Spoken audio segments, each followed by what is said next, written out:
Bom, nós vamos falar sobre atendimento e eu tenho certeza que alguns conteúdos, alguns tópicos que eu vou abordar, algumas escolas já estão trabalhando. Quem não estiver tem que começar a intensificar isso, porque são ferramentas que nós implantamos.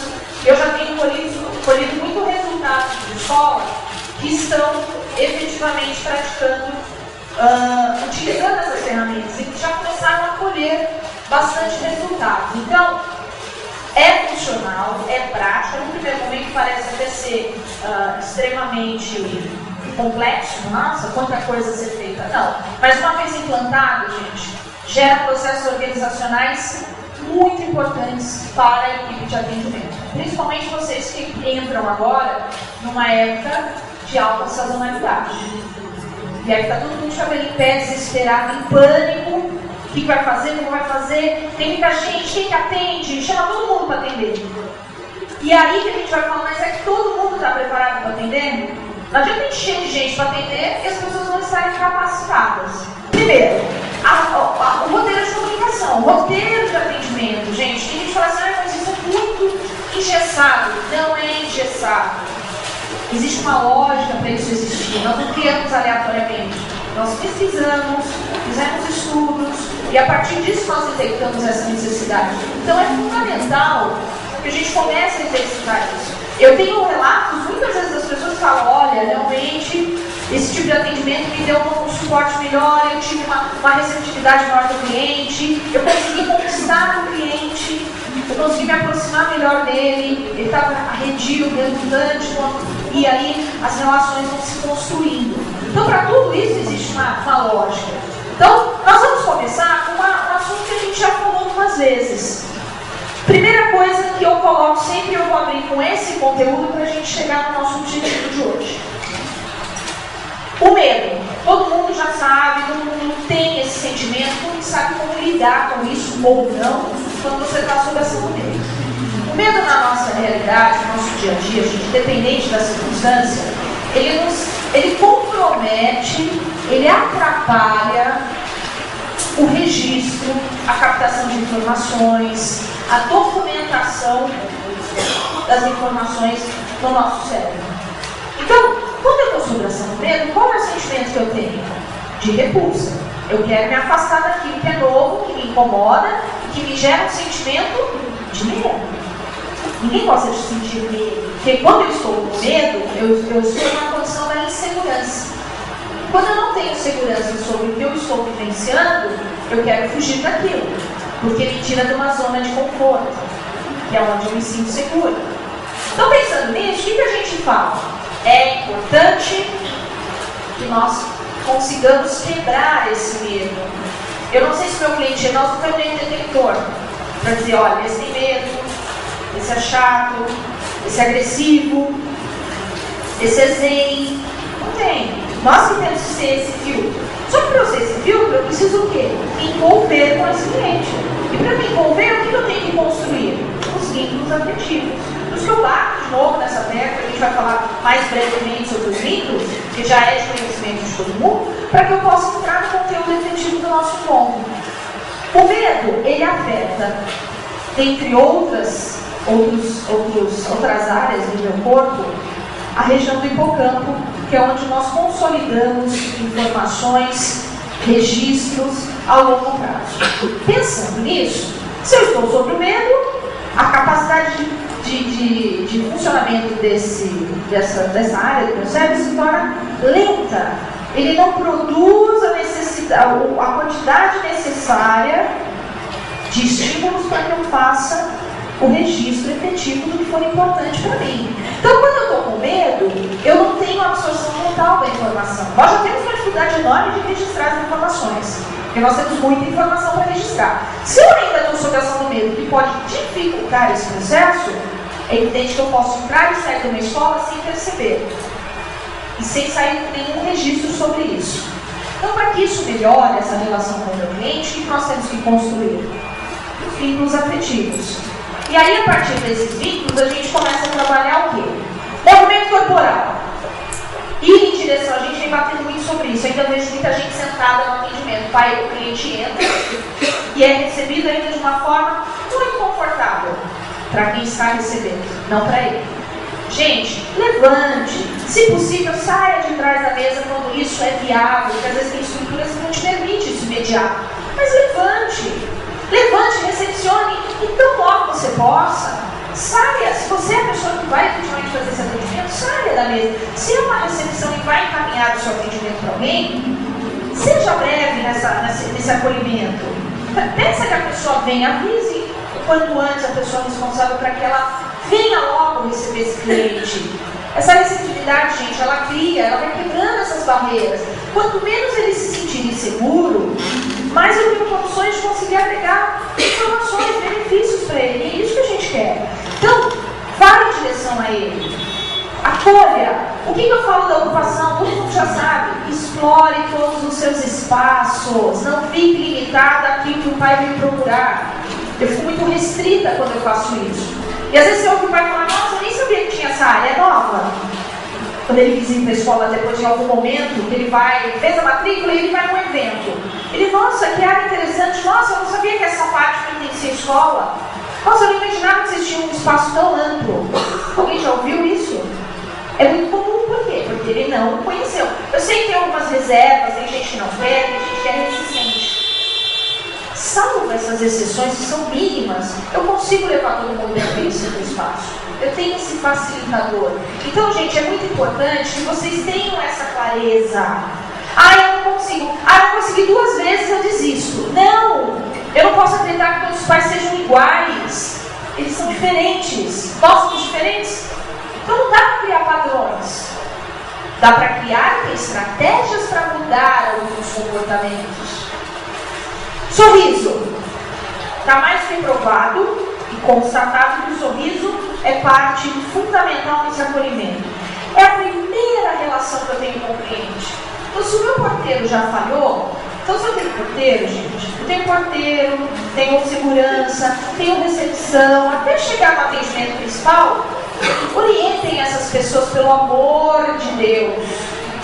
Porque eu já fui, já percebi, já senti isso na pele, porque eu visito escola todo dia. Às vezes você acha que você está entrando no cofre do Banco Central, porque o cara, ele entra na frente de você, ele não te permite nem olhar, ele não dá, ele te põe para fora, você nem conseguiu entrar, ele já te deixa fora. Ele já te aborda de uma forma como tipo, eu que cuido desse departamento. É o segurança mesmo. Tem que ter cuidado, sim, mas eu posso transmitir segurança de uma forma harmoniosa. Eu posso ser simpático, eu posso ser gentil, posso ser acolhedor, posso ser amável, sem perder o profissionalismo. E é isso que a gente quer. O sorriso tem essa capacidade. Por isso eu falo, avalie muito bem as pessoas que estão no atendimento, no departamento financeiro, no departamento administrativo, no pedaço. Toda a escola tem que ser muito bem observada nisso. Por quê? Porque eu tenho que ter clareza de que as pessoas que estão assumindo determinadas responsabilidades estão habilitadas para isso. Para que eu não sofra. Perdi um monte de cliente que veio e voltou. Mas por quê? Porque talvez o meu porteiro, ou a minha recepção, ou o primeiro contato que o meu cliente teve, não está contente da minha realidade. Não vem de encontro ao que eu proponho fazer todos os dias. Você se mata lá arduamente para conquistar um cliente na visita, só que lá na entrada tem alguém destruindo o seu atendimento. Tem gente que bate boca com o pai na entrada da escola. Imagina o resto, o que vai acontecer depois. Então, gente, esses cuidados parecem detalhes. E essas pessoas têm que ter a clareza da importância do papel delas dentro desse processo. Então, todos têm o mesmo peso. O porteiro tem que ser gentil, tem que ir até. Tem porteiro que também não acha o porteiro. Ele está blindado. Por isso o filme. Sai da casinha. Entendeu? Sai de dentro, sai, receba o cliente ali, pelo menos se você não vai até a porta, mas pelo menos deixe que ele te veja. Faça esse primeiro acolhimento, isso é fundamental. Porque você começa a criar uma imagem da escola já ali. Primeira recepção. Não fui maltratado, mas também não fui acolhido. Esse é o sentimento que dá. E se eu não for bem tratado, qual é o sentimento que eu tenho? Que essa escola não serve para o meu filho.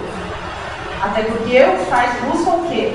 Tranquilidade, acolhimento, conforto. vocês resolvam todos os problemas da vida dele, né? É assim hoje. Não é só escola, centro de terapia intensiva também. A gente está cuidando não só do corpo, da alma também. Vamos lá. Tom de voz. Não é volume, está atrelado ao volume, lógico, você também não vai ser histérica e nem guardar para você a sua fala. Deixa as pessoas te ouvirem, isso é importante. Por isso que a comunicação, quando a gente visita a escola, eu tenho que ter um cliente ao meu lado. Se você está à frente, eu não te escuto.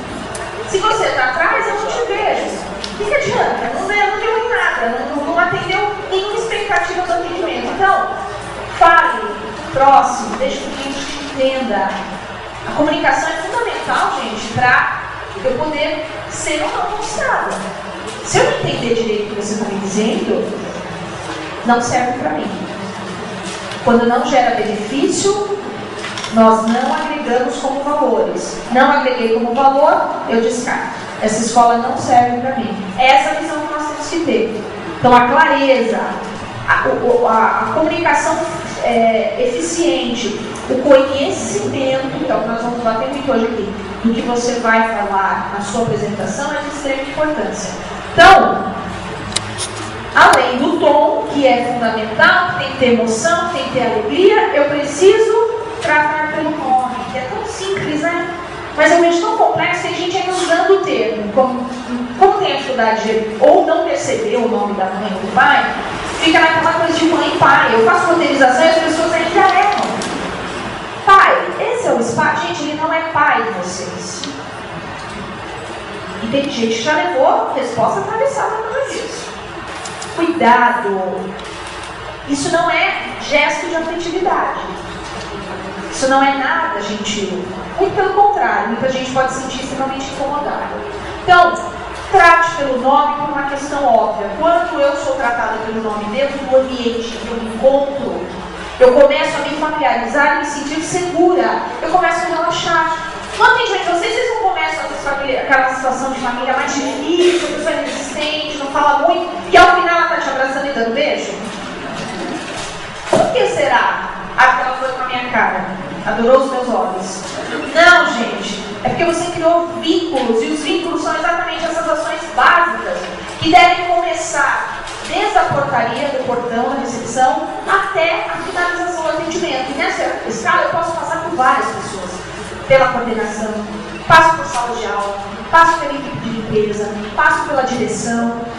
Todos têm que estar com o mesmo propósito.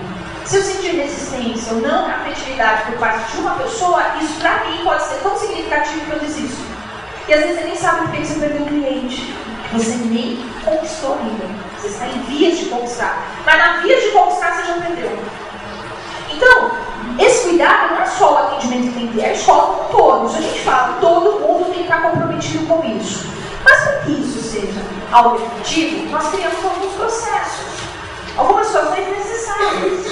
Então, por exemplo, eu preciso que o atendimento seja perfeito. Ótimo. Logo que eu recebo o cliente, fiz toda essa abordagem, vou iniciar minha visita, ok? Tudo bem? Não leva ninguém para dar preço, nem para ir preencher cadastro. Eu sei que tem escolas que ainda adotam esse sistema.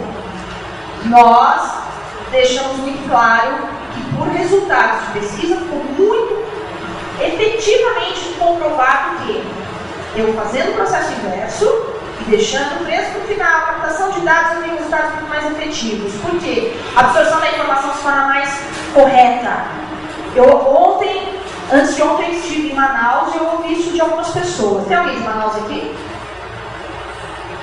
Não chegou, acho que tem um pessoal que eu vi, 2 pessoas. Gente, é muito claro, eles faziam o quê? Captavam ficha antes, uma escola, deu esse exemplo. E tinha uma dificuldade muito grande de dar retorno, porque tinha muito número errado, ou e-mail errado. Por que será? Quando você vai numa loja e o cara fala assim, me dá seu CPF, você já passa para ele? É a mesma coisa. Por que você quer meu telefone? Eu nem conheci minha escola ainda. Eu nem sei quem é você, eu nem sei se eu quero ficar aqui. Por que você quer meus dados? E quem veio pegar informações fui eu. Esse é o sentimento que dá quando você é abordado dessa forma. Porque você está preocupado com outras coisas, não em me atender bem. Você quer meus dados para que você possa me ligar insistentemente, que é a sensação que dá. Telemarketing. Que é traumático para todo mundo. Então, gente, para que eu vou usar o que não funciona? Para que correr risco? Evitem. Eu ainda tenho protocolos que eu sei que captam antes. Existem outros procedimentos, adoro. A gente espera que esteja colhendo resultados positivos, mas eu tive testemunhas de que tem problemas. E a pessoa falou, nossa, é por isso que os meus índices de telefone são tão altos de erro. Porque a pessoa mal chega, eu já peço para ela falar da vida dela no relatório. Só falta pegar o tipo sanguíneo, porque o resto tem tudo lá. Não, gente, eu não preciso disso agora, eu preciso conquistar primeiro. Senão não vai ligar. Não adianta ter meus dados se antes você vai me ligar e eu vou dizer para você, eu não quero. Não estou feliz, não gostei. Então, encante primeiro. Depois negocie. Essa é a ideia. A sondagem é fundamental e eu tenho falado isso muito. No início do atendimento, você recebeu o cliente, começou a caminhar. Gente, sondem, perguntem o que ele está procurando numa escola, o que é mais importante. Essa pergunta eu não ouço. Eu não ouço as pessoas fazerem. Elas perguntam só, o que a senhora busca? Ah, o que a senhora precisa? Meu filho tem 3 anos. Ótimo. Então é maternal. Por favor, vamos conhecer a escola. E parou aí a pergunta. A sondagem é muito mais profunda. Além daquela verificação que a gente faz das questões que estão na ficha, como conhecer, onde você mora na região, são coisas naturais que você vai absorvendo durante o seu bate-papo. Até para você ter argumentos, porque tem hora que não tem o que falar. Às vezes você vai transitando de um lugar para o outro e você precisa argumentar com a pessoa. É chato você ficar muda. Então, gente, interajam, criem essa conversa e a partir dela comecem a absorver informações importantes. Mas uma pergunta crucial, que a gente fala em objetivo e eu vejo que as pessoas não conseguem fazer se perguntar. O que você espera de uma escola? Qual é a sua necessidade? Eu preciso saber isso. Às vezes é pedagógica, às vezes é de cuidados, às vezes é de segurança. Cada um vai ter uma necessidade, mas eu preciso identificar isso no meu cliente. Para que eu possa, ainda que eu vá falar de tudo na minha escola, eu possa dar um direcionamento e enaltecer mais aquilo que para ele, em determinado momento, é primordial. Não que eu vá deixar de falar do resto. Eu vou agregar nele muito mais conteúdos importantes. Mas, já que ele disse que isso é importante, eu vou dizer para ele como funciona na minha escola, para que ele se sinta o quê nesse começo de atendimento? Mais seguro. Aí ele começa a se soltar mais. E começa a ficar mais receptivo para receber as demais informações. É só isso. É simples e funciona. Então façam. É importante que isso seja levado em conta no atendimento de vocês. A gente sempre fala, feito um ótimo atendimento, gente, pessoalmente ou por telefone, o resultado colhido posteriormente é muito grande. Se eu tenho um ótimo atendimento pessoal, eu tenho uma ótima captação de dados. Se eu tenho uma ótima captação de dados, eu tenho grandes possibilidades de dar continuidade nesse atendimento, uma vez que ele não é feito no ato da visita. Não fez matrícula no ato, eu vou dar continuidade através do pós. Excelente. O que eu vou fazer para que isso aconteça? A receptividade, a minha ligação telefônica do pós, que é a ligação pós a visita, seja efetiva. Eu preciso construir um atendimento rico de informações, como? Deixando por último o preço, que às vezes tem gente que dá antes, mas o pai pediu. Tente reverter. Se ele realmente for resistente e não aceitar, aí tudo bem. Mas eu não posso acatar o primeiro pedido dele, eu quero preço. O senhor já conhece a nossa escola? O senhor sabe os benefícios que nós estamos oferecendo hoje para os nossos alunos? Você conhece a nossa área nova? Conhece um espaço diferenciado?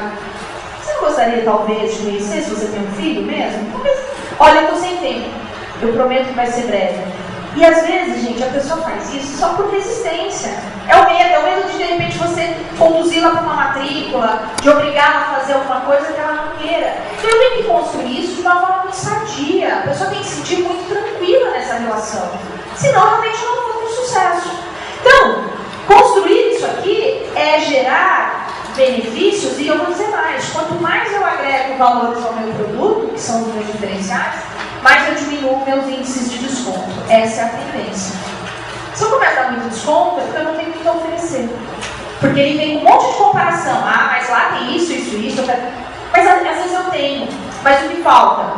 Verbalizar isso no meu atendimento. E é isso que eu tenho visto que não está acontecendo muitas vezes. Sabe onde eu descubro isso? Nas camufladas, quando eu escuto. Por que a camuflada é diferente do atendimento pessoal se a roteirização é a mesma?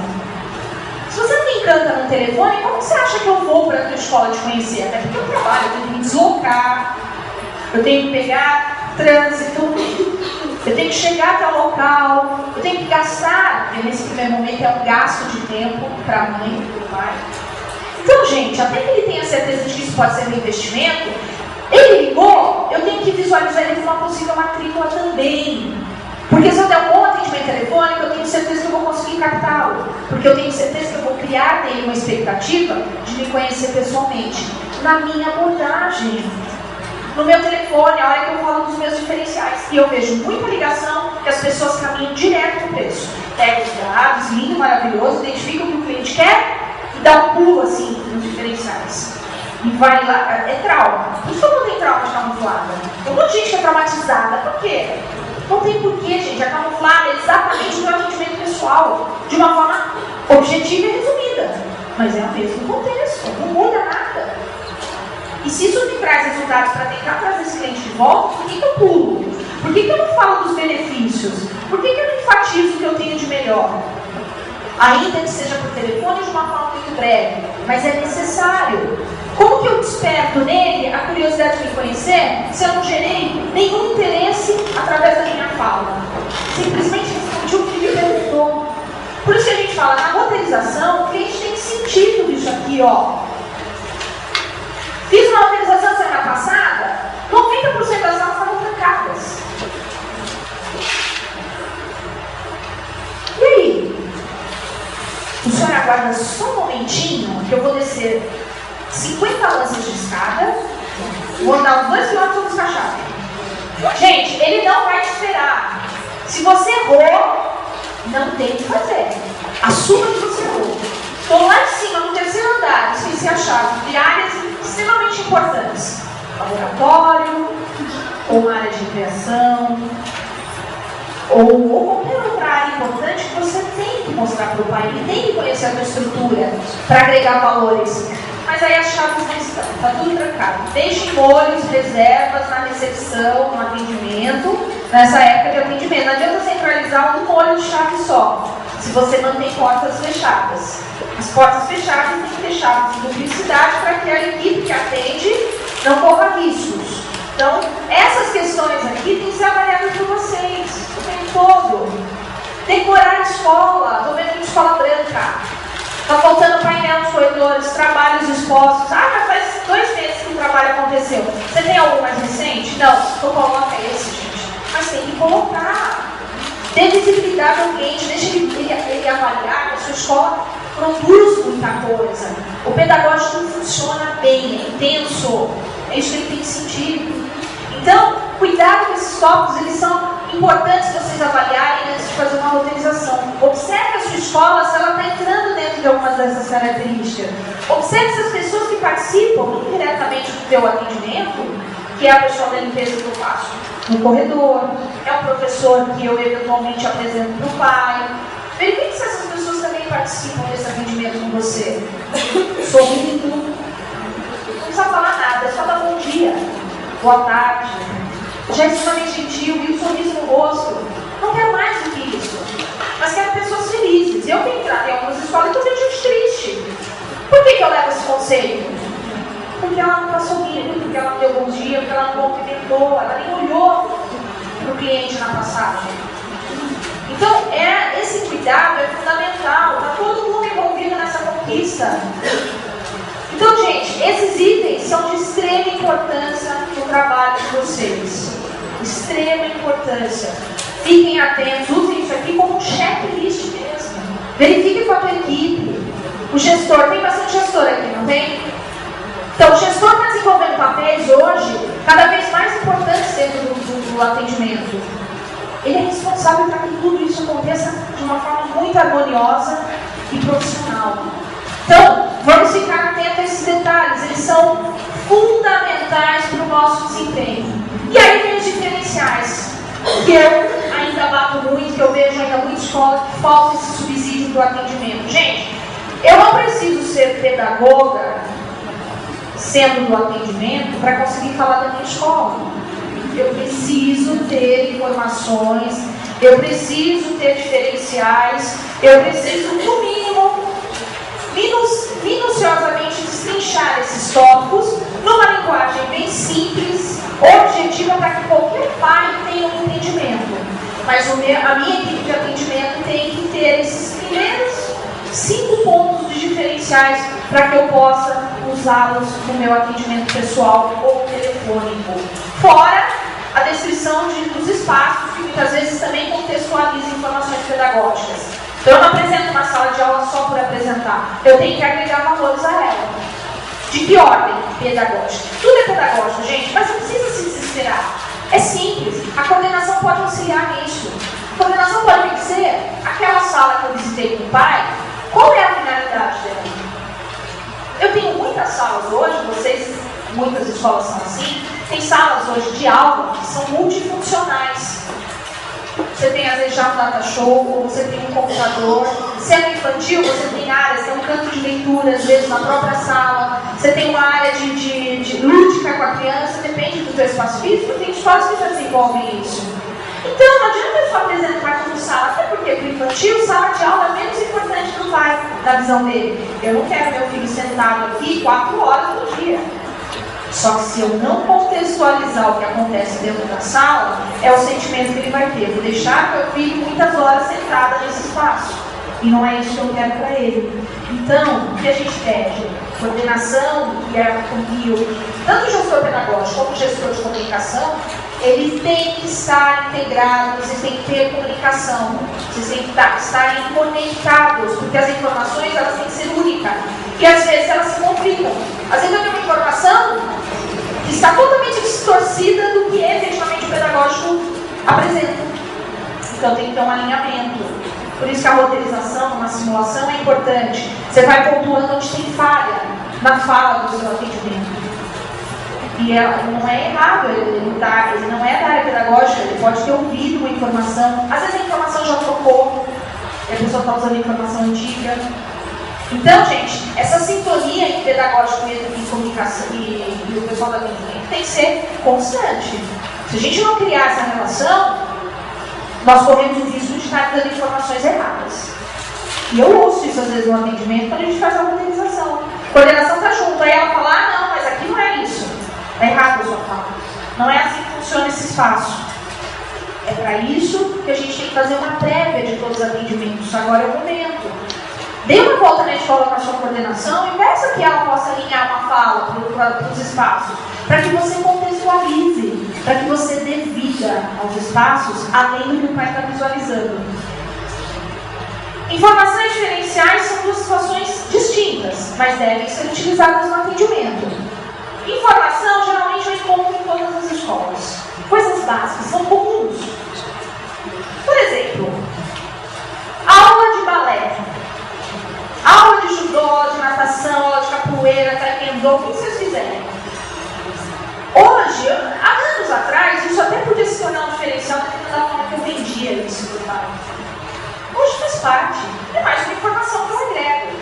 Mas o que eu tenho que entender é o que efetivamente me faz diferente em relação às outras escolas. É o meu trabalho pedagógico.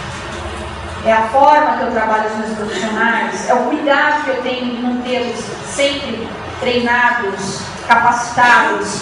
É o atendimento que eu dou diferenciado ao meu aluno quando o pai vem visitar a minha escola ou quando ele já faz a matrícula.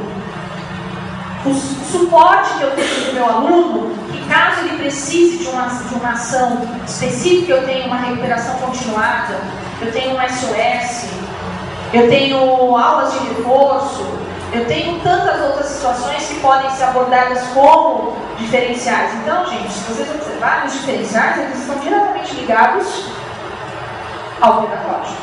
Até porque o nosso alicerce é o quê? É a educação. Eu não posso abrir mão de falar que não é pedagógico, ainda que eu não seja uma pedagoga, que esteja no atendimento. Não dá mais para ser. Eu não tenho mais tempo hábil até de pôr uma pessoa só para apresentar espaço físico e depois pôr mais uma pessoa só para falar do pedagógico. Eu posso casar as 2 situações. Eu posso apresentar, agregar valores e se o pai precisar do que for necessário, eu encaminho ele para a coordenação para que a gente tenha um fechamento do conteúdo mais detalhes, mas eu não preciso me prender a dividir, porque antes era muito segmentado. Um só apresentava espaço, o outro só falava de preço, o outro só captava dados. Quer dizer, tinha 10 pessoas no atendimento, cada um assumindo uma responsabilidade só. E não sabendo o que acontece nos demais departamentos. Não é que todo mundo tem que fazer tudo, mas eu tenho que unificar isso. Porque até para criar vínculos, eu preciso que eu seja atendida, no mínimo, pela quantidade menor de pessoas que puder. Então, fui acolhida, a pessoa fez todo esse tour comigo, me apresentou, eu fui conquistada por ela, vou passar pela coordenação, volto para essa pessoa, muitas vezes, para depois ter um preço, se for o caso, mas eu criei vínculo com ela. Então, tudo que eu precisar, eu vou ligar e pedir por ela. Até depois que o pai faz matrícula, muitas vezes ele criou tanto vínculo com o atendimento, que tudo ele pede para a pessoa responder. Não é?